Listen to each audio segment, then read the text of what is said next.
United States military. No, better yet, the United States Navy, the 1%, the world's greatest Navy. The question I hear most often from, well, the 99% is, what is life like in the Navy? So I caved in. There's a demand for information, and I'm here to meet those demands. To you, the 99%. I aim to answer your questions about the real-life Navy, truthfully, in the best of my ability. And now my whole team split up. I'm like, damn, man, what the fuck? These young bucks making them bucks. We had the whole city with us. It's like Party City with us. Hey, what's poppin' YouTube? 911 the baby goat. Welcome to the Goat Farm. I got something for you. I'm not gonna lie. Make sure this shit is acting right. Hey, how's everybody's mic? How's everybody's mic working? Yeah, nigga, I don't know. Testing 1 2 3. Testing. I am 911 the baby goat. Welcome to the DD-TEA-14 podcast, the first millennial-made military podcast by military for military and those in support of our men and women in service. Today I have with me, well, right now 4 lucky guests. 1's running late. 2 may or may not be able to make it, but that's okay though. I want to thank you guys for showing up. Starting first, would you mind introducing yourself, who you are, where you're from, starting with live action Larry? Hey, what's up? I'm Larry. I'm from Mississippi. Not too far from Will. That's really about it. Anything you want to shout out? Any type of business, anything? Or you good? Nah, I'm good, bro. You good? Millie 803, what about you? I'm Millie. I'm from South Carolina. Shout out my Instagram, Millie_803_, and also my Facebook. Okay. I'm surprised you didn't shout out TikTok. You stay active on there. Ooh, and TikTok. My next homie, Zay. Would you mind telling the people who you are, where you're from? Anything you want to shout out? My name's Zay. I'm from Mississippi, not too far from Will and Larry. And you can look me up on Instagram at isolated EYESOULLATED. Working on a clothing brand and trading watches. So you follow that, you'll see everything that's coming out. Bet. Just to let you know, your audio is kind of low. And starting with you, Cass. Would you mind telling the people who you are, where you from, anything that you want to shout out? I like the little setup and shit though. Okay, I try to get it together. Hey everybody, my name is Cassidy. You can call me Cass. I'm also poetically known as something else. I'm from Houston, Texas, and currently stationed in San Antonio. Got a 2-year-old daughter named Romy, the love of my life. And yeah, you can follow me at Cass, CASS_something.else. So just in case, I don't know if you guys watched the first 2 episodes of the DD-TEA-14 podcast, but how it goes is basically it's around each episode has a topic, and I'm going to ask you 10 different questions centered around said topic, and I want you to be yourself, give your honest opinions about the questions at hand. No need to be formal. No need to put on your representative. Be yourself. I want people to feel like they know you for you. I don't know where the hell Zay just went to, but we got to keep going. So the topic of this episode is going to be relationships in the military. The first question I want to ask you, starting with my very first question, do you believe? Question number 9, if you will. 10 was actually your name. Do you believe the military lifestyle and everything that comes with it is beneficial to a long-term healthy relationship or detrimental? And we'll go from the order of Larry, Cass, and then Millie. All right, man. That's a tough question. I mean, it's beneficial in some ways and detrimental in others. It depends on the person, right? I've seen dudes like, I work with a bunch of submariners, and some of them dudes be like, yeah, like we pull back in and finally get internet, find out like some of the dudes got divorced, and like them dudes have to be put on suicide watch. So that's pretty crazy, man. Yeah, right. Suicide watch. Imagine. I mean, come on, like imagine being out at sea for like 6 months. You pull back in, you finally get some internet, and the first message you see is your wife telling you she's divorcing you. That's pretty hardcore. Yeah, but in some aspects, like some people like find a way to make it work. Like I have plenty of married coworkers who've been married to their spouses for like years. They have kids and all that stuff, and they seem to make it work. But for a lot of them, it's the main reason why they're getting out, because they just can't go on another deployment without their seeing their family. Okay, so you think it's something it can you can make it work, but it's not necessarily extremely detrimental or extremely beneficial. It's just circumstantial. Yeah. And I mean, like, I think the real key is like just being with somebody who is independent on their own, right? So like their entire I guess existence doesn't hinge around you. Like they can be fine without you. Okay.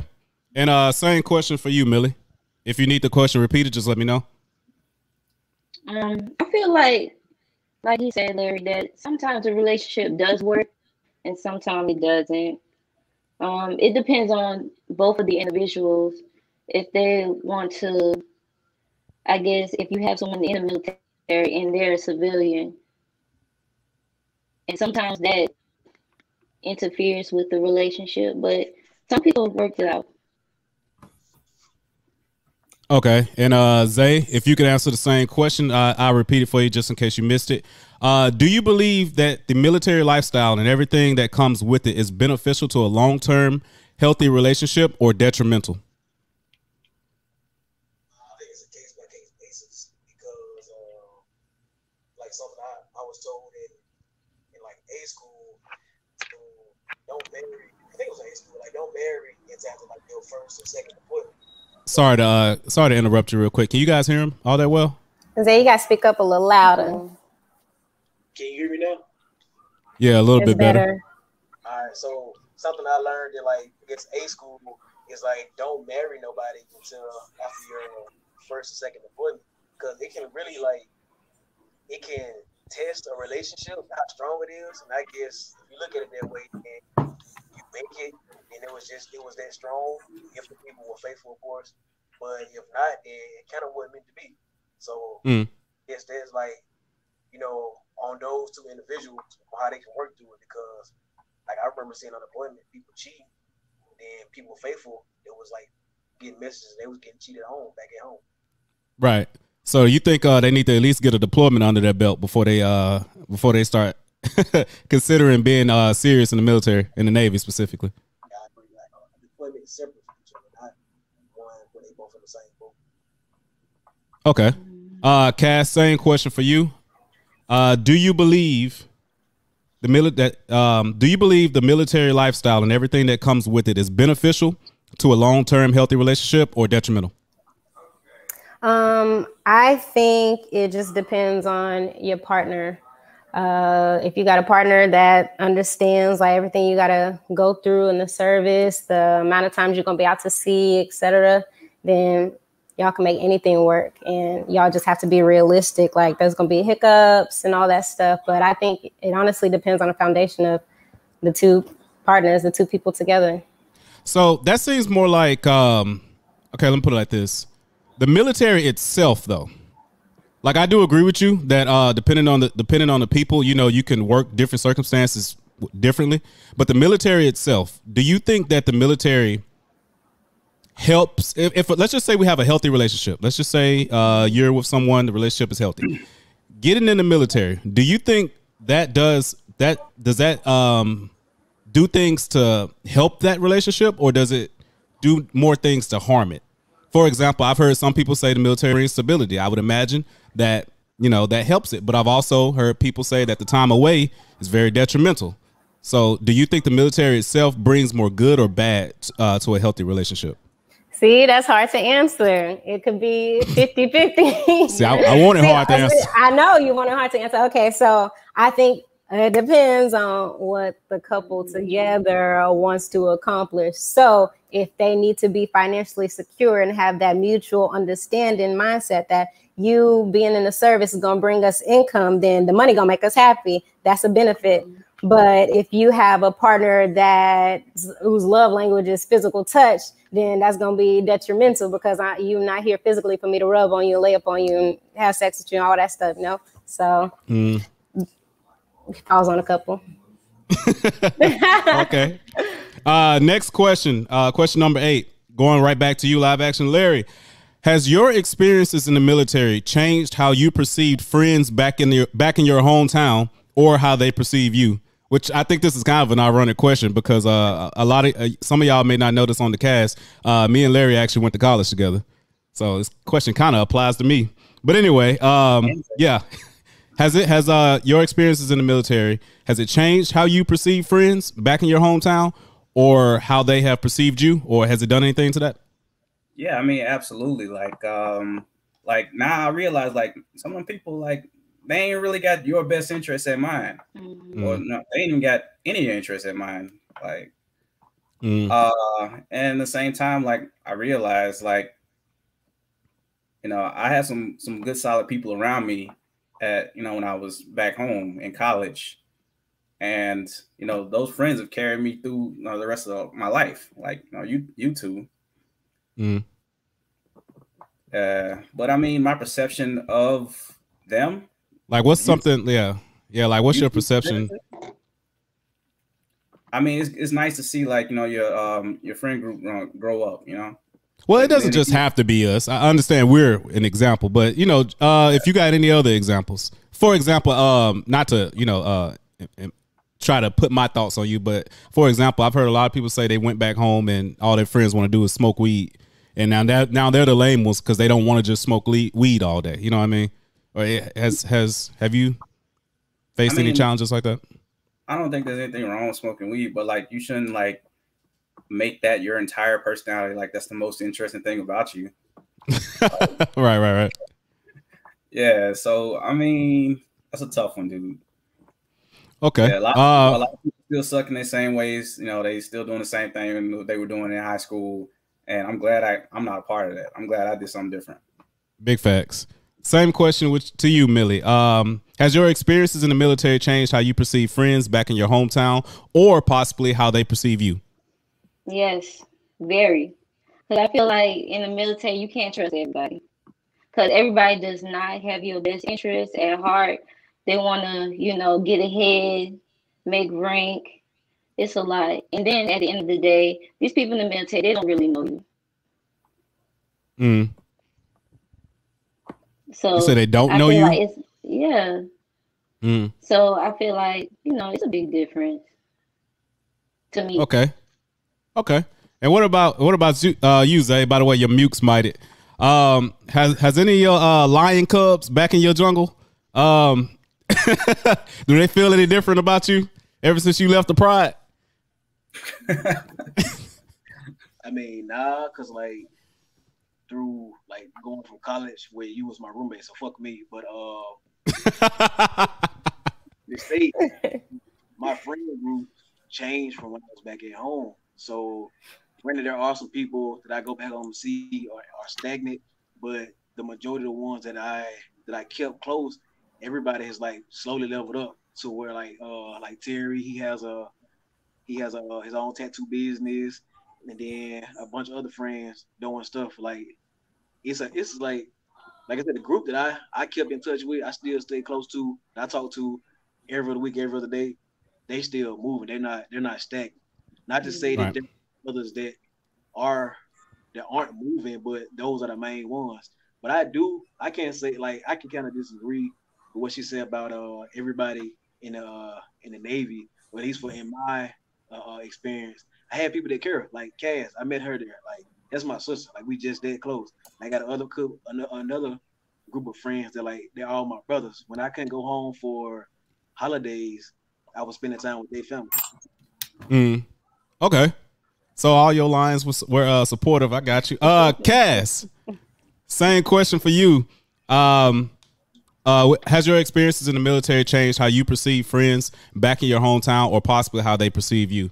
Are you a stranger when you go back?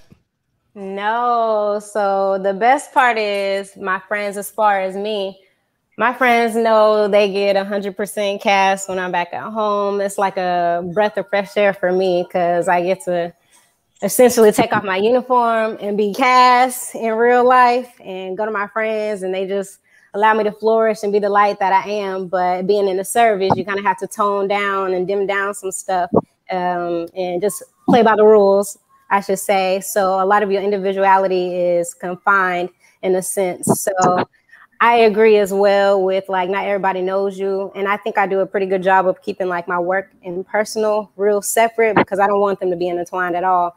And so, but I will say, as far as like going back home and seeing things changed, for me, the service has brought about or opened my eyes to a lot of exposure and a lot of just seeing how different people are and experiencing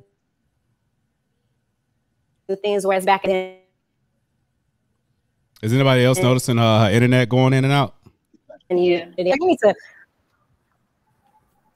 What? I'm gonna have to switch my phone. Can y'all hear me? It sounds like it looks like it's an internet problem. You might have to get just closer to your router. You're going in and out, but I did get the basis of your question. Basically, when you more or less still yourself when you go back home and you get to kind of have a breath of fresh air, because it sounds like you got to do a little less military politics when you actually around your people, and it's more or less like nothing changed for you. Right. Okay, I got you. Exactly. Okay, going on to the next question. Question number 7. With everything that you know now, this is going to you, live action, Larry. With everything that you know now, and based on your experiences, which would you recommend above the other? Dating military to military or military to civilian, and why? From what I've seen, man, like, don't date mil to mil. It won't work out. That ain't the move. It's really not. I mean, I do work with a couple guys that are married mil to mil, but like neither of them, or like, you know, maybe one or the other is getting out, like, so they can make it work. Otherwise, it's just not. If I could ask you to elaborate just real quick, what exactly would you say makes it not work? Is it the time away from each other? Like, what is it exactly? Yeah, it could be the time away from each other. It could just be like the environments you work in. It could just be like, I don't know, like just stressors of work. Like for both of you to have like similar stressors, right? I just wouldn't want to deal with it. Right. You rather come back home to somebody dealing with some normal stress, like that like, bitch Becky at work was talking shit, and I mean, you can't even complain about your problems because they got the same problems. Big facts. Okay. Same question to you, Millie. Which would you recommend above the other? Dating military to military or military civilian to civilian, and why? To me, it's military to civilian. Military to civilian. Yeah. Your phone's breaking just a little bit. Am I the only one hearing it? Can you hear it? Just a little bit. Just a little bit. Okay, I just want to make sure my headphones ain't tripping. I ain't trying to put people on blast and shit for no damn reason. Yeah, I can hear you. It's just every now and then your audio is like cracking a little bit. I don't know if it's because of where it's at but anyway, continue. I'm sorry. Honestly, I just think military to civilian would be my best option than mil to mil. Like, it just, you don't want no military men? No. What you got against us? You come on now. What we do? It's just too much, you know. It's just too much, and I don't got time to deal with that. But I feel like when you date a civilian, they, you know, have a different perspective on life, and you don't go through the same thing. So you need somebody. Like that. You know, it's kind of funny because it's almost like from what you and Larry said. You know, typically people look for somebody that can relate to them, but it's almost like we got the special issue where we're looking for somebody that can't relate to us or some shit. Ain't that a bitch? Zay, same question to you, and we got my homeboy Aaron on. He's a little bit late. He had a couple things to take care of, but Aaron, hey, how you doing? I appreciate you coming to the stream. Real quick, and then we can get called back on. Can you introduce yourself to the people? Anything you want to shout out? Where you from? What's going on, y'all? My name is Aaron. I'm from Ohio. I'm currently living in San Diego right now, and glad to be a part.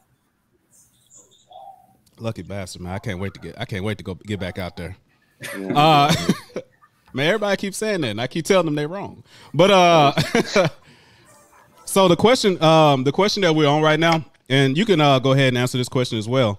With everything that you know, and based on your experiences, which would you recommend above the other? Dating military to military or military to civilian, and why?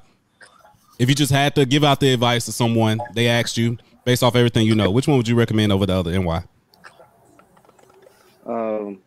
Well, from my experience, dating and marrying a civilian, wasn't the best outcome. It's a real gray area. So when you dating civilians, they don't understand the scheduling. They don't understand where you're going, like what's going on. They just join you in your quest to do whatever.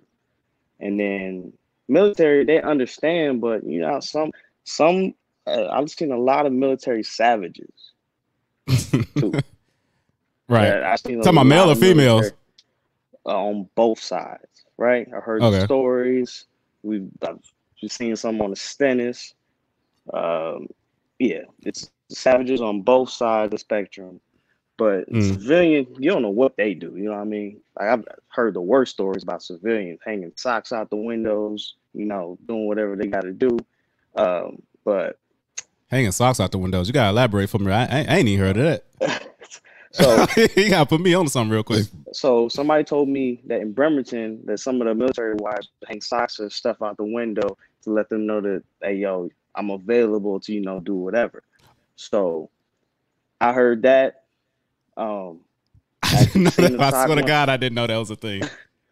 Yeah, I think me and you spoke about it some years ago, but you probably forgot. But yeah, it was a thing in Washington where it was a military housing, and they would hang the socks somewhere where you can see it visibly, like a bright red color or a bright color or whatever. And yeah, that's how they used to get down when they man. And this was civilians doing this. Yeah, these are civilians, and they was with officers. They were married to officers and stuff. So ultimately, you would say military to military. Military to military, yeah, but it's like, you know, it's that being married part. That's a whole thing that, like, that's why military folks, it's kind of like weird for us, because like you don't want to rush it, but then you want to be together type of thing. So it's just like, right. It's like, what do we do? Like, cause you could transfer, and we can do the whole process of we go to the same place and you see duty, I'm sure duty, and that process. But it's like right now, me and my girl, we're military, both of us. We both stationed out here. She's on sea duty, I'm on sea duty, and it's working out perfectly fine. And you were with the civilian at first, so you would say your experiences now being with someone that's military is more beneficial towards you than your experiences of military to civilian? Yeah, beneficial as in like it's more enjoyable. We get each other, we understand the process. She goes out to sea, I understand what I gotta do, you know, I help her out, she helps me out, that whole little process. And it's all about you can't go through this world not trusting everybody, you feel me? So they go out to sea or whatever, you just gotta trust that they don't do nothing, right? They do something, hey, that's your loss. You feel me? So right. That's how it go for real. Same question to you, Zay. Military to military or military to civilian? Which would you recommend?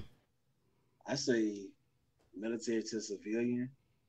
Because personally, like, I mean, when I'm a vet, and my girl, she in the Army, but I think it's easier as a vet because I understand, like, you know, the work and time you had to be away and everything, and a regular civilian wouldn't understand it. And then with the military, it would be easier if like both of y'all in the same branch or even stationed in the same area like he is, because y'all got a good understanding how everything works. So whereas if you two different branches, neither one of y'all really understand what the other one doing, and then the stationing can get crazy. You know how in the Navy we was get stationed any and everywhere, and then somebody like my girl in the Army, she could be anywhere. So I don't even think that would work probably if I was still in.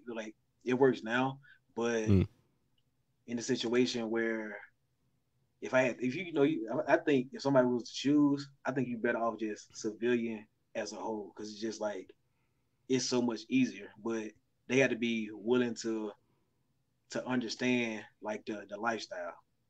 So it sounds like if you could get like a Navy brat, like if you could get that would be like a good in between for you. Somebody that's look, I don't like Larry looked at a Navy brat. Nigga, I don't know. you don't think so? Well, from what he was saying, it sounds like a Navy brat would be ideal because you could get the best of both worlds. You can get somebody that understands military lifestyle, but not necessarily is in it. I don't know. Well, y'all think I'm crazy? Y'all think I'm crazy? Y'all ain't just gonna look at me like that. The shit, like I lost my goddamn mind. I Hey, them Navy brats is savages. Oh, you got some stories. They'll tell you the story. They're savages. They're sick. It's a disgusting. Goddamn. And to you, Cass, military to military, military to civilian, which would you recommend and why? Hold up, I gotta do something real quick. What's that? The sock out the window, available, right? Okay. No, I'm just kidding. I would have to say There's somebody about to be walking by. Nigga, is that a sock? Nigga, that's the new Target 12s, nigga. You stupid. I would have to say preferably military to civilian.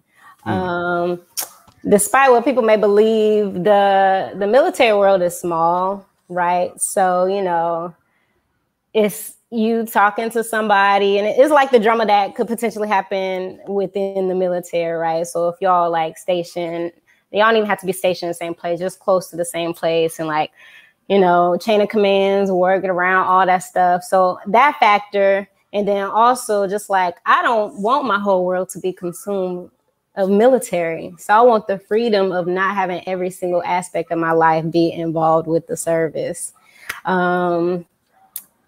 So civilian, I prefer civilian because it's like the best of both worlds. Like my partner, whoever, he'll tell me what's going on in the real world. I get to tell him what's going on in the military world. And so I just like that aspect of us joining in like that. Okay. All right. Well, military, you better get that damn sock out the damn window. Somebody meet you at the doorstep with nothing but dick, goddamn. Next. Why you even have to go there? Why? Hey, you put the damn sock there. Shit, yeah. You're right. Hey, well, you done started some shit tonight, goddamn. Question number 6. Question number 6 is, it's going back to you, live action Larry. Do you believe friendships in the military tend to have a stronger bond than those of civilian counterparts? So essentially what I'm asking you is, who are you closer with? Your friends before the military or your friends that you make while in the military? I would say it's about the same, man. About the same? Yeah, it's about the same. Like some of the guys I work with, I'm pretty close with. Like it's about the same how it was with like us when we were back in college.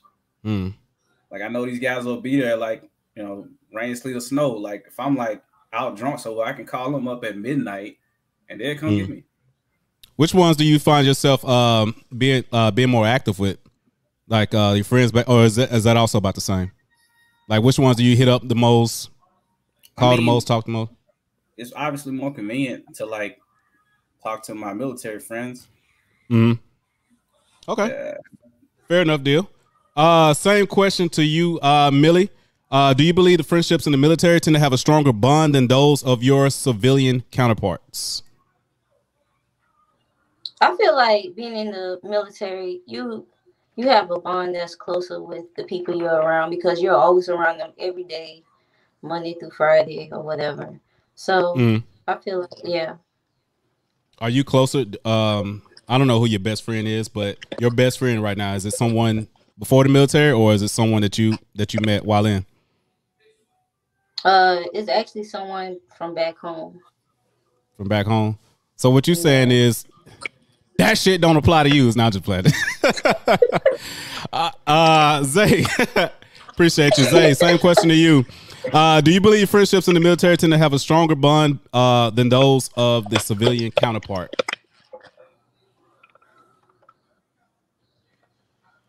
Oh shit, my bad. Hello. I'm doing you dirty, bro. I'm doing you dirty. I got you muted and shit. Hold up. I think you got you muted when you pop back in. You never unmute yourself. Never mind. That ain't my fault. Nah, for me it's the same, bro. Cause like you, nigga, and like I said, like it's the same people I was talking about earlier. My college homies and even then my military homies. Like we're still close. I have people on both sides that I hit up almost daily. Because we all went through different experience together. We was living together. Like you was my roommate for what the whole summer school, maybe a long, and then we still hung out together. Then my roommates from when I went to Mississippi State and folks I was staying with on the boat with on deployment with, all of us was like living together for years and seeing. So I have that bond with both sides of friends. Okay, so neither one outdoes the other. It's pretty equal. It's pretty equal for you. I can hit anybody. Those friends, I can hit them up from either side if I need them. Okay. Same question to you, Aaron. Do you believe that the bond tends to be stronger from friends that you make in the military or the ones that you had before the military? Well, I'm one of those folks that can y'all hear me? Yeah, we can hear you. Okay. So I'm one of those folks that, like, when I left home, I ain't really speak to nobody after that. And it was more so like I waited maybe 6 months to actually join in, and then in that 6 months, that 9 months, like folks didn't really talk to me. You know what I mean? Like friends from high school hung out every day. That after high school, that shit was gone, done. And next thing you know, I joined the military, and you like one of the first people I met, and we speak like every week, damn near. Yep. So, and then Hawkins, I mean, she's out, but we I still consider her a very close friend. She's out in Atlanta right now, and then and I got some homies that they from the city, but they all joined the military, and I talk to them every day too. So quick question, if you don't mind me asking, you said you kind of stopped talking to people once you shipped out to the military, right? Yeah. Why was that? Was that just why was that? Well, it was already like I knew for a fact it wasn't gonna keep up with me when I was leaving. Folks didn't even know I left.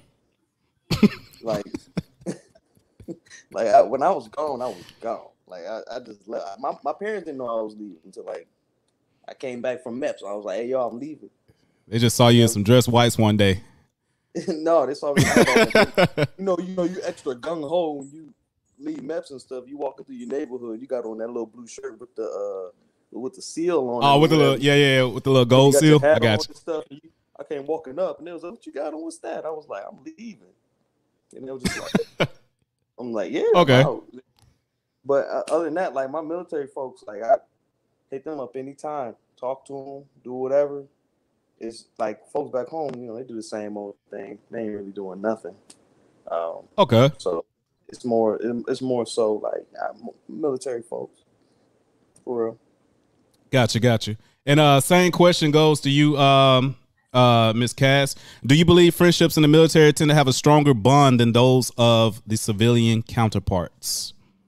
This one's actually a tough one, I'll say, because I think the history with my friends back at home makes us have a strong bond, but the experience with my military people makes us have a real tight bond that the civilian people would never understand. So Zay, that's my baby, and that's my brother. Ken, shout out to Ken. That's my brother. Turner, that's my sister for life. Like just the experiences we went through together, deployment, everything, that's just unbreakable, period. So right. Ain't 2 minutes. It's basically like serving time. Serving, it is. It's like serving time, goddamn.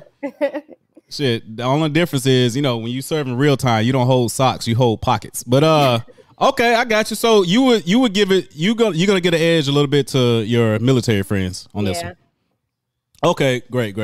Live action Larry, I don't know how the hell you did it, but you came back literally just in time. I was honestly wondering when you gonna make it in time for the next question. This question is actually. I got 10 questions. This one is probably literally my favorite. Number 5, in your own words, describe what is a boat boo. Let me unmute you. Hold on. Let me unmute you. In your own words. Your question is, what is a boat boo? What the hell is a boat boo? I mean, it's someone you're in a situationship with that's attached to your boat. Like you might have something going on back home, but when you on deployment, you got your boat boo. No, it might not even be sexual. Just somebody but it don't have to be. There probably is. Do you have to have someone back at home in order for that person on the boat to be considered a boat boo? Or is that just stereotypically Yes. the case? Otherwise, it's just your girlfriend. Okay. Makes sense. All right. Same question to you, Millie803. Let me make sure that I got you unmuted. In your own words, your own definition. What the hell is a boat boo? What's a boat boo? To me, a boat boo is, somebody you kick it with on the ship, probably on deployment. You probably have a relationship with them or have sex with them while you're on the ship. But once you get back home, it's cut off. That's how I feel. What a boat boo is, It's not a boat boo if you keep it going once you get back home. Nah, no. Mm-mm. Nah. and there is a fucking requirement. That's what I'm hearing. It is. There's a balls to wall requirement for boat booism. Okay. There's a reason I'm asking this question, by the way. Aaron, I'm going to you next. In your own words, can you please tell me what in the hell is a boat boo? So, a boat boo is an acquaintance, right? It's an acquaintance that, y'all shake hands, y'all, do whatever y'all do. And basically you have a deal. And with that deal, y'all just basically you handle each other accordingly on the boat. When y'all get home, y'all don't know each other. Right? It sounds like T.I. just gave me that answer. Kind of like that.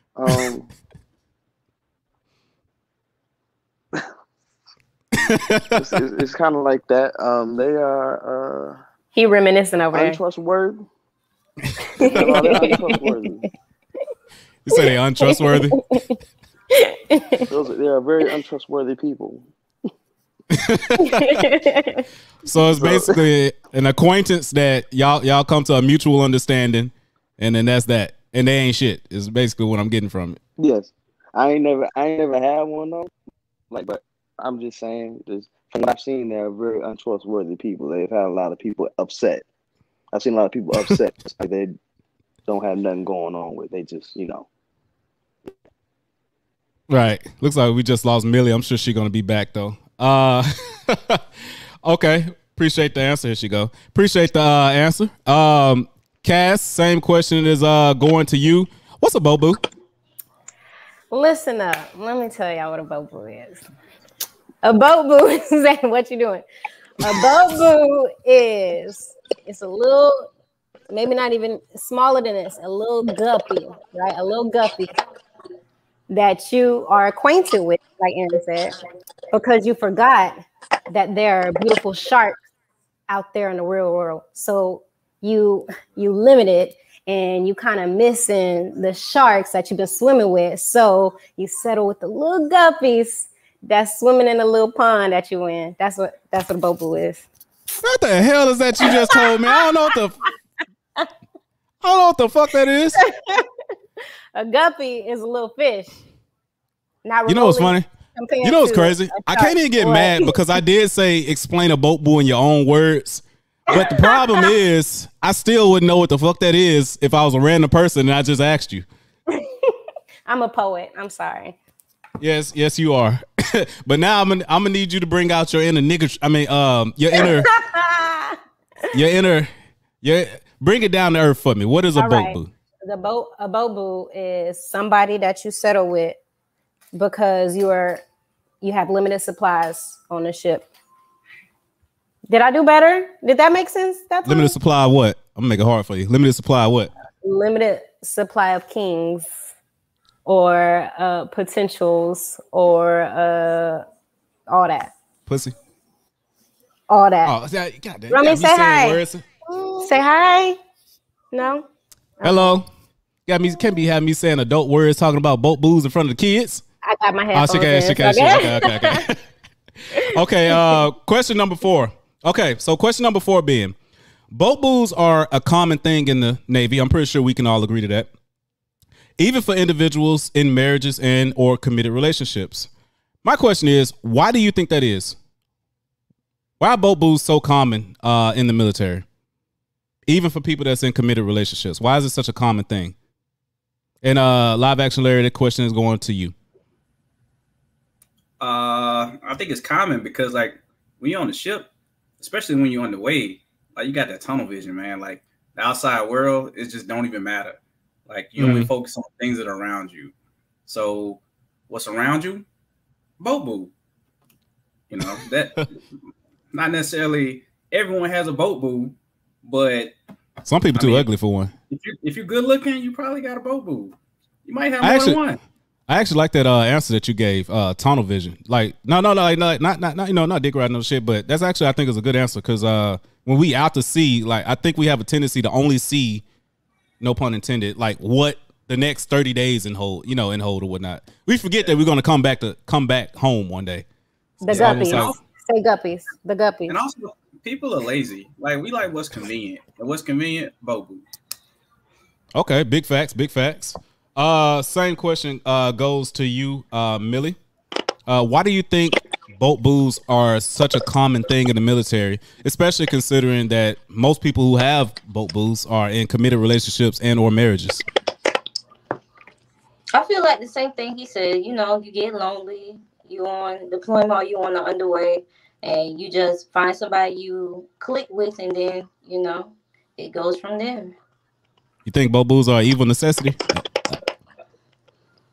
Like, do you think it's not an evil necessity? Do you think they're a necessary evil? Sorry. What? Do you think having a boat boo is a necessary evil in the Navy?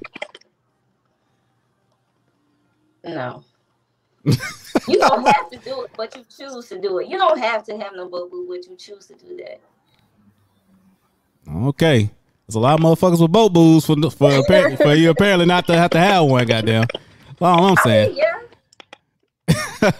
Avery, same question to you. Why do you think boat boos is such a prominent thing in the military? Why do you think it's such a common thing for people to have boat boos, even if they're in committed relationships and or marriages?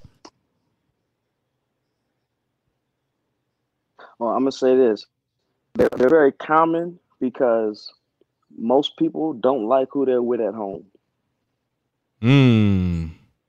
So they find comfort and common who's right there in front of them. Y'all hanging out every day. Y'all sitting in the same space. Y'all talking all day, every day. Y'all can go in each other's space. Y'all can talk, whatever else. Next thing you know, you got somebody who might irritate you. They might not understand what you're going through. You can't really talk to them how you talk to them. And people start to realize like, okay, I like this person, right? And then y'all start hanging out. When y'all hit port, y'all hang out. And so let me ask you this. I will say that they're not actually needed. Let me ask you this then. You say a lot of people don't actually like. Go ahead. My bad. I don't know if there's a delay or not. You say a lot of people don't actually like the people that that they have back at home. So my follow-up question to that is then, do you think that they find out that they typically don't like their boat boos very often? Because I've seen a lot of times where people have a boat boo, but like we said earlier, the moment they get back in port, their relationships is out the window. So it begs the question, did you like your boat boo either? Do most people like their boat boos either? Or were they just a necessary distraction because they don't like the person that they have at home? So what I have seen personally, I have seen people who have boat boos and end up marrying their boat boo. They get a divorce no matter what their situation is. They might have kids or two, whatever else, but then they feel their boat boo so much that they marry them. I know like 3 cases that ended up like that. Okay. So when the question is, do they like the boat boo? Yeah, they like them. They might love them motherfuckers, but they like them. Okay, I got you. And same question goes to you, Zay.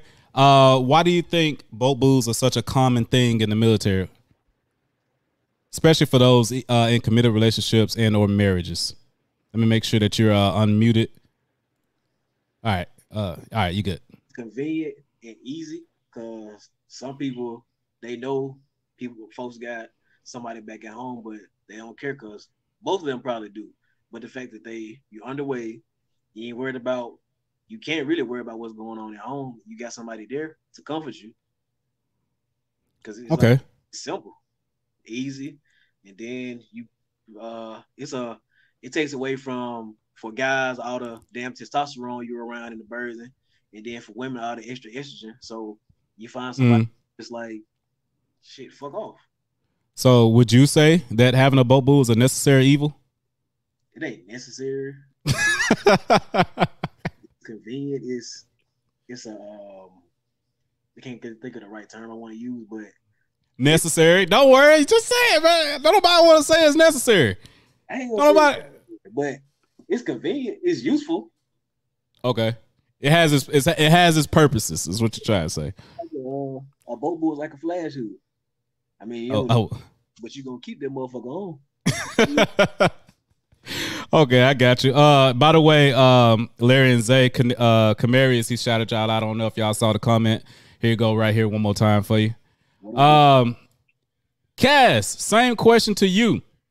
Why do you think boat boos are such a common thing in the military, especially for those who are in committed relationships and or marriages? Why is it so common? Make sure that you're on mute. All right, there you go. I'm gonna actually start by saying, like, I hated hearing about people who had boat boos who were like married back at home and in committed relationships back at home. Like, I wasn't about that, and I don't know, no diss, but low key diss and shade. Like, come on, there's a level of respect that needed to be had, and there was some people who were like vulnerable, and not myself, thankfully, but there was some people who like didn't know that those people had relationships and marriages back at home, and I just think that's like ultimate disrespect. But anyways, I agree. Real quick. What about the ones that do know? I've met people who are kind of like they kind of made an agree, sort of like how Aaron said earlier, except it's not an acquaintance, but they came to I know couples that come to agreements upon deployments. Do you still have that same distaste in your mouth for them, or is it more so for the people? They're in the known. They're not in the unknown at that point. They're in the known. So hey, do your thing. Okay, I got you. But yeah, continue. But yeah. So as far as like the boat boos, I agree with them saying like it's convenient and it's easy. And then at the end of the day, like if you are single, a single person, single woman, or a single man, and you find somebody attractive, hey, you find them attractive, y'all hang out and become each other's boat boos, whatever. And that was the case half the time, just people being attracted to one another. You ever been somebody's boat boo? I was somebody's boat boo, and I had a boat boo. I had a boat boo. I was trying to make my boat boo outside the boat as well, but he was not having it. So, by the way, we got Michael Kim says Taylor comfy as hell, do rag on big chilling in the comment section. But yeah, get back to you real quick. You said, "Oh, damn, okay, you somebody's boat boo. That's what's up." Okay. Real quick, one more question. Did the boat booism end right after you got away from your deployment or whatever the case you was on? Did it end, or did it actually last past getting back to shore? Zay, what you laughing so hard? See, Zay knows some information. He knows some information. That's why there was some drama surrounded by this boat boo ship, and and long story short, no, it was nothing committed. It was nothing that lasted at all. So it was okay.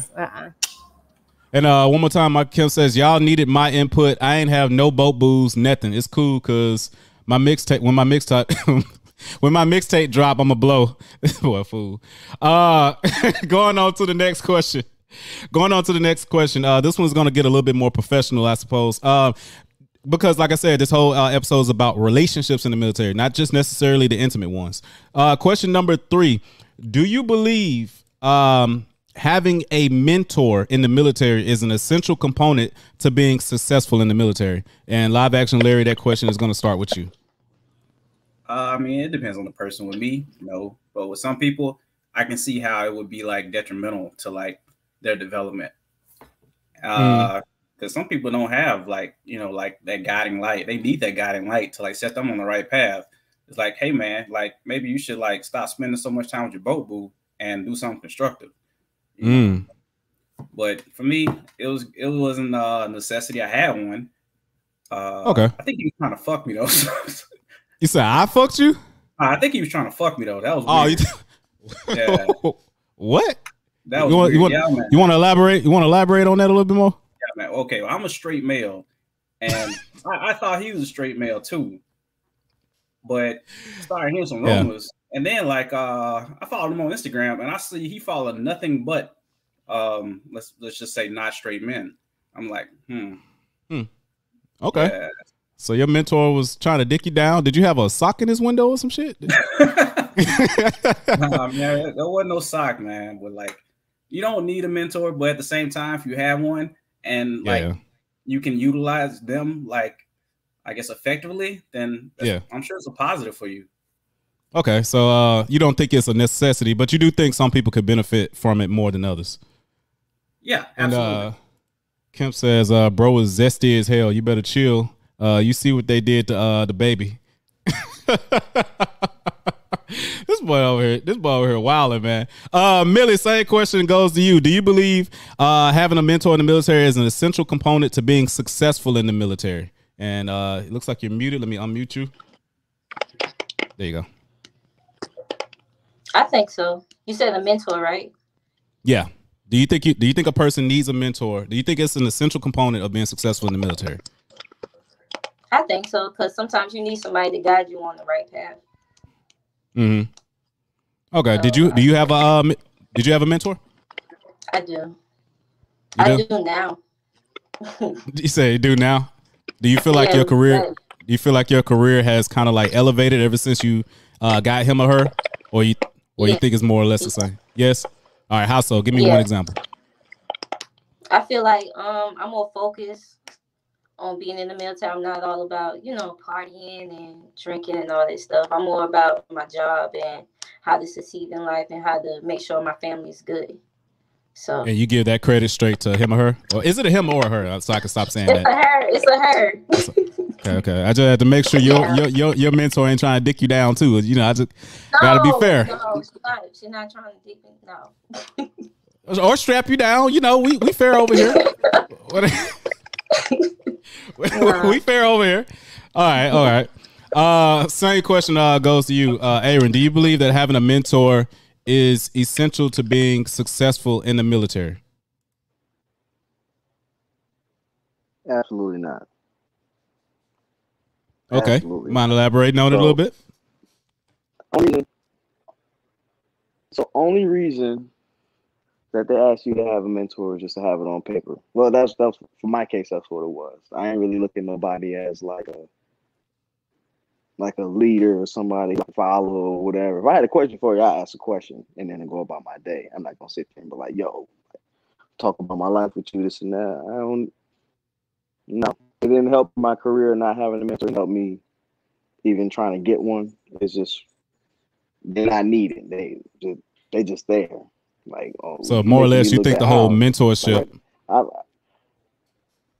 You think the whole mentorship program is more or less just politics? The whole mentorship thing, like, it's politics basically. Like, oh yeah, you playing one mentor, and that's a good look. He got good things to say about you when you get in front of the board people or whatever, and this and that. I'm just like, bro, I don't care about that. I do my job. I go home.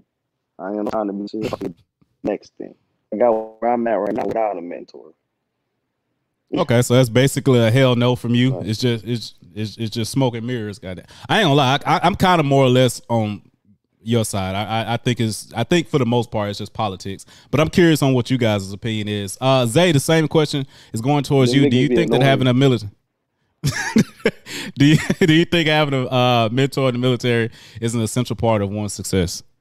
No, it's not. I think it'd be useful for younger sailors that's like coming straight in out of high school who never had a job or something like that. I think it's very useful for them, but for me personally, nah, because I came in knowing what I did want to do and what I wasn't going to do. Like the ESWAS, I wasn't trying to get it. They were like, you need it. No, I literally only got it just to like get overnight live on deployment. That's the only reason I got it. But other than that, I wasn't trying to do anything because I knew I was gonna get out because I didn't like how shit was going on. But it can be useful, but it's not a necessity. Did you have a mentor? You say you did, right? Yeah, I did, but he ever tried to dick you down? No. I'm just making sure, shit. Nah. Okay, but no, I agree with you though. I will say, like, for people that's like 18 or whatnot, having a mentor probably would benefit them because people tend to be a lot more immature at that age when they're coming in, and they make a lot of mistakes that could have just easily been avoided. And if they just would have somebody to kind of like slap a little bit of the immaturity out of them beforehand, they probably would have benefited, you know, had a little bit less DRBs, captain's masks, whatever the case may be. I don't, you know, like I said, I don't think it's a necessity, but I do think it can be beneficial depending on the person.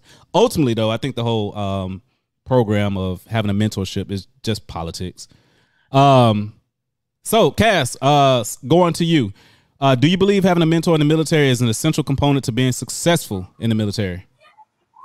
I actually do think so. I think having a mentor to guide you step by step is essential, especially if it's the right mentor. So on that, you have to be discerning of who your mentor is, not anybody who trying to dig you down. You know, I'm going to ask, do you have a mentor? I have people that I look up to, but I don't have like a specific mentor, as in that's their title. That's interesting though. If you're on the side of voting yes that it is essential to being successful in the military, yet you don't have one, that's kind of interesting. Because as far as I know, you seem, you know, decently successful in the military so far. So what would you attribute to your success then? Just yourself, hard work, more line what Aaron feel like got him to where he at?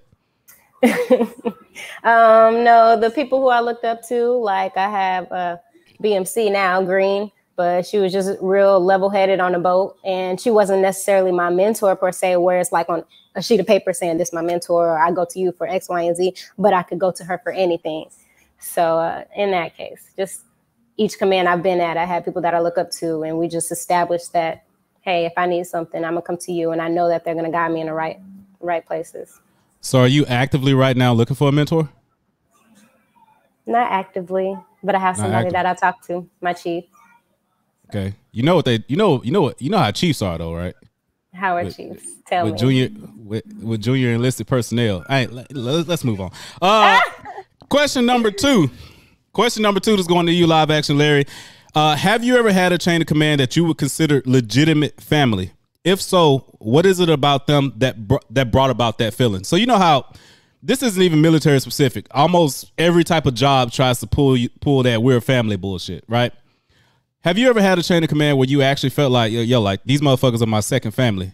If so, what was it about them that gave you that feeling? And if not, that's cool as well. Live action Larry, this is going to you. Absolutely fucking not. Everybody above me is just trying to check a box, man. Either they're trying to check a box for advancement, or they trying to like do whatever they can to get less off their plate so they can have a less stressful transition out of the Navy. Like these people aren't your family. Like they are trying to progress their career, and you know it may help you out in like some aspects. Like, you know, it may help you with some calls or something, but like that's so they can put on the eval. You know, I got Sailor X, Y, and Z qualified, whatever. You know. Yeah. So no. Okay, that's one big hell no for you. Millie, same question goes to you. Have you ever had a chain of command that you actually consider family? If so, hold on, let me unmute you real quick. Let me unmute you real quick. And 3, 2, 1. Hell no. No. No. No. So you mean to tell me when you ain't never had one chain of command that you actually felt like you could call on a rainy day? Fuck no. No. Do you believe that there's a such thing as a chain of command that acts like family? Maybe. But from my experience, no. You just ain't never seen that shit. Okay. Aaron, same questions going to hold on, I gotta all right. I feel like I already know what you about to say, but have you ever had me and you had the same chain of command, so I'd be surprised if you got a different answer than what I'm thinking. But have you ever had a chain of command that you felt like would be considered actual family? And if so, what brought about that feeling? No. So the exact opposite. The nigga's an enemy. Like I ain't none of them at all. You said they Felt like enemies. they was on some real shady shit at all times. So, and as soon as enemies, as soon as you fuck up on your head, they don't care. That's your ass. You don't care how good you are, and I don't play that shit. And I don't ever. Yeah, I don't fuck with them. I don't fuck with them. So Everywhere I go, I treat it like a job. I work and I go home. And that's it. So I'm not here to never put kick it with y'all outside of work. So never put your personal feelings into this shit. Treat that shit just like a goddamn job and get the hell on down. Yeah, it's a business. You got people above you and they act like they care about you as soon as you're out of there. So I don't sit here and, be buddy with you. We cool, this and that. And we do our work, get along at work. But as soon as I'm gone, don't call me. We go. I don't give a fuck. Okay. Zay, same question. Same question goes to you. Have you ever had a chain of command that you consider legitimate family? If so, what was it about them that brought about that feeling? Yeah, so the folks that was my third classes, and then the same person Kev talking about this she a chief now, Green. I legit consider them family. They looked out for me. Who was tight. And even when I got out, they still be looking out for me. Like Green, when I got out, she was we checking on me, make sure everything was straight. See if I had got a job and everything. She was like, if I need money, anything, just hit her up. Cause like as far as my transition get out, and it's just the fact that all the conversations we had, how they looked out for me even before I got out, and then it just showed them much more once I did get out.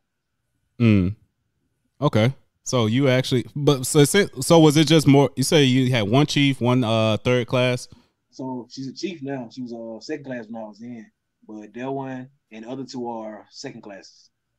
Okay, so, damn, you're the first.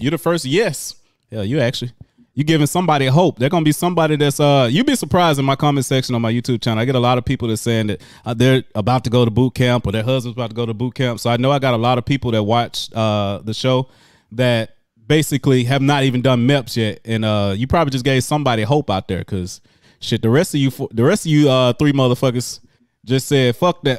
One said they straight enemies, the other one said fuck no, the other one said hell no. So you gave somebody out there some damn hope. Cass, same question goes to you. Have you ever had a chain of command that you would consider legitimate family? If so, what was it about them that brought about that feeling? And make sure that you're unmuted. Boom. Yes, for me. So I actually went to Captain's Mass and was on restriction and all that stuff. But my family, so my chain of command, supported me 100% as far as like had my back. My punishment was like nothing, all that stuff. Don't be asking any details. But yeah, so my people had me.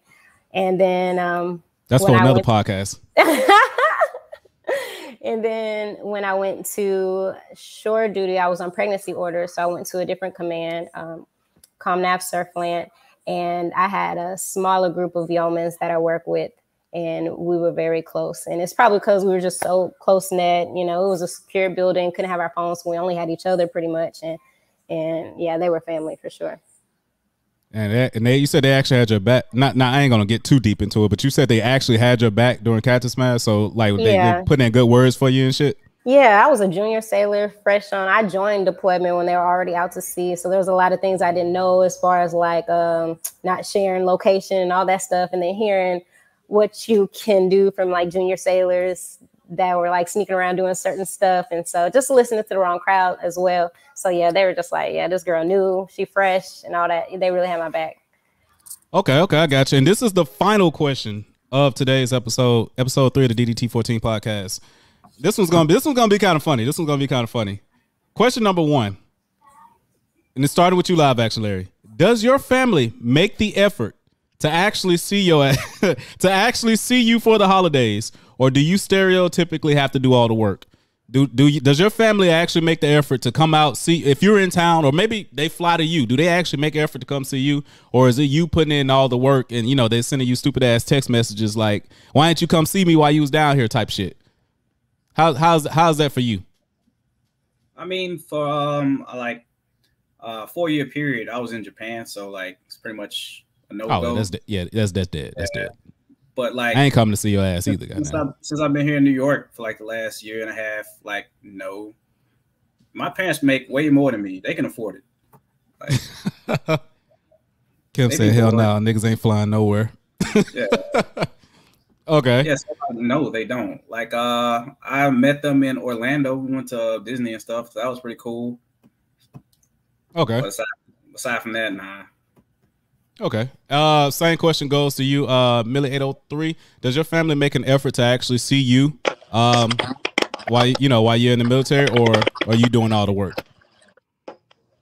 Yes, they actually do. They always come down to see me, and it's 50-50.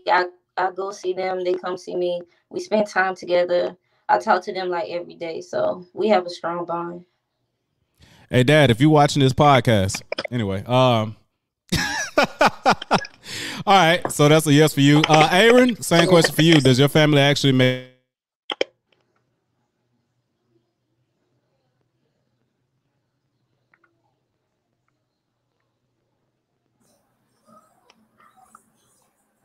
You hear me?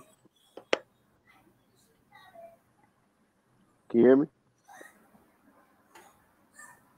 All right. No, not at all. But I mean, yeah, in my like 7 years of being in, ain't nobody except for my brother who came down once, and when I was in Virginia. Other than that, ain't nobody came and really see me. I thought it was last week, but you know, that's my daughter. I'm talking about like my immediate other fam. No, nobody come out and see me. On like social media for real. So it's just like the black sheep of the family, I guess.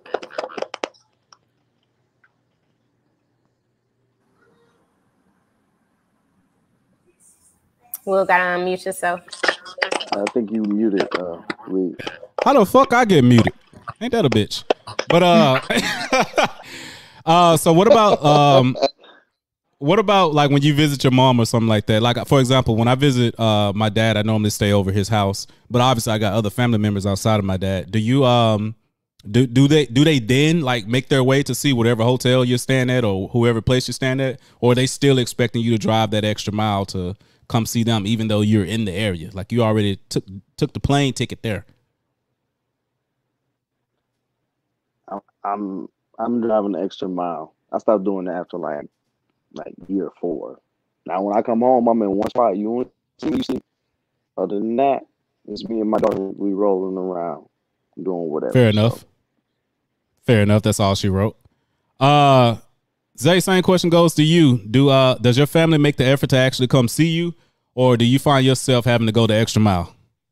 They came to see me they see me for deployment and pick me up after deployment, but after that, nah. But so when I go home, because like my mom and dad are together, I got 2 separate families. It's different for me because I can't just stay at one person's house and expect the other family to come see me. So I kind of have to go, but it's at the same. But it's almost like it's kind of expected. But also, like I said, I have 2 separate families, so they're not coming over each other's house. But are you talking about you got like a like I got my dad, my stepmom, then my mom, my stepdad. Oh, okay. So it's a little bit more difficult and shit. Okay, I got you. Well, not difficult, but awkward, I guess is the word. Yeah. It just ain't gonna happen. Yeah, same question goes to you, Cass. Do you find yourself? Does your family make the effort to see you for the holidays, or do you stereotypically have to do all the work yourself? Do you find yourself having to go the extra mile for your family, or do they do the extra mile for you? My family, they go the extra mile, but I actually prefer going home for holidays. So I put in the legwork to go home. Why do you prefer going? Shit, I'd rather you motherfuckers come see me. Why you prefer going home? Because home is home. It's nothing like home. So where you from again? From Houston. From Houston? It must got like a Zaxby's or something back where you from that you miss. Don't lie. No, but we got HEB. HEB. We got Whataburger.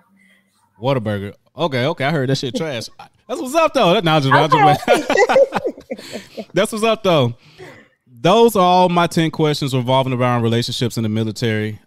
This has been episode 3 of the DD-TEA-14 podcast. I want to thank you guys so much for coming by. I know y'all could have been doing anything with y'all's day.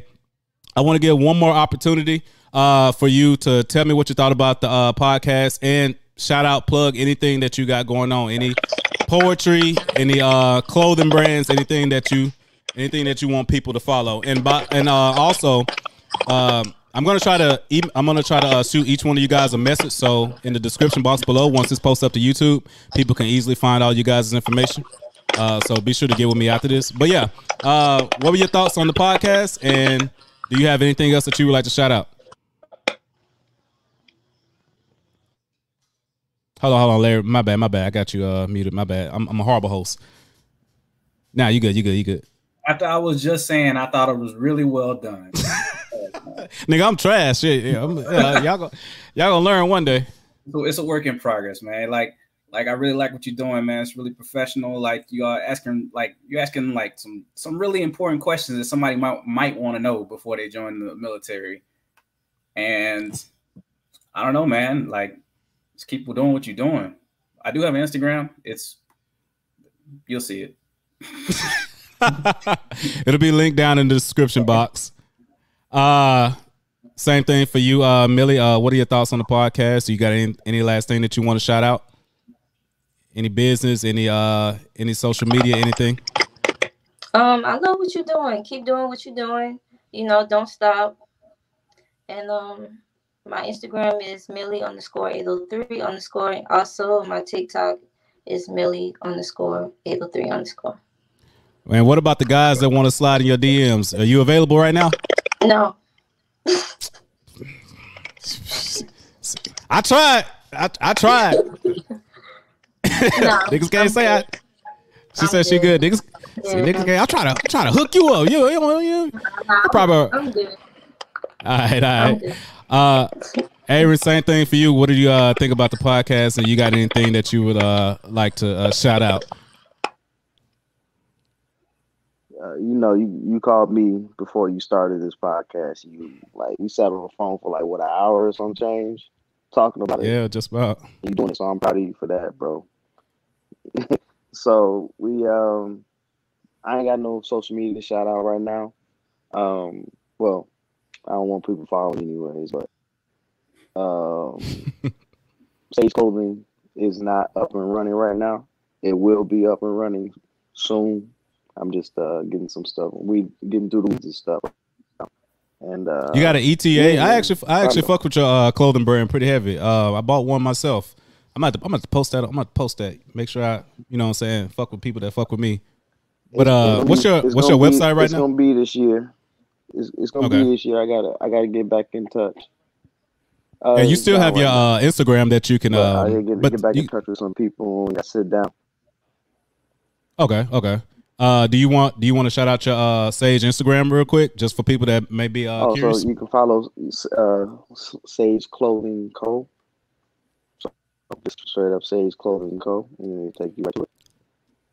And it will be in the description box below once this video posts up on YouTube. Zay, again to you, what are your thoughts on the podcast? And do you have anything else that you would like to shout out? Hold on, my bad. God damn, I am trash. Yeah, I go. I shouldn't have said it. I should have just unmuted it. Damn, it's still muted. Oh, you did that one. Unmuted. All right, you good. I think it's a dope idea what you're doing, and I can see it growing. You answering a lot of questions, like Larry said, that a lot of people will be curious to know. I'm sure all of us would probably had a different experience had we seen something like this, had we knew the answer to all those questions. But yeah, keep doing it. It ain't gonna do nothing but go up from here. You're professional with it, creative with it. Just keep it up, man. Don't give up. It'll go somewhere. Yeah, man. Believe it or not, just off of the last, this is episode 3. Each episode brought about 50 new subscribers after each episode. It's actually kind of surprising. If I keep the pace up, we definitely looking to have good numbers by this Christmas. Oh yeah, and any business, any social media you want to shout out? Yeah, I can follow me on isolated. It'd be in the description. I'm working on a clothing brand as well. Originally, I was gonna release this fall, but I'm just taking my time with it because I wanted to be perfect to my standards. I don't want to just put no random shit out there just because I want to put it out at this specific time.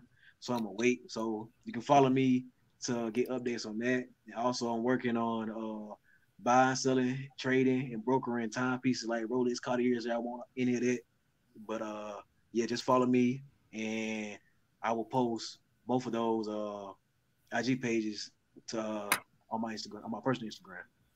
You better post it on there, because if they follow you and then you ain't posted shit, then they gonna be looking at me like, what the fuck? I my clothing stuff there, but as far as the watch thing, I just created it yesterday, so it's in the works.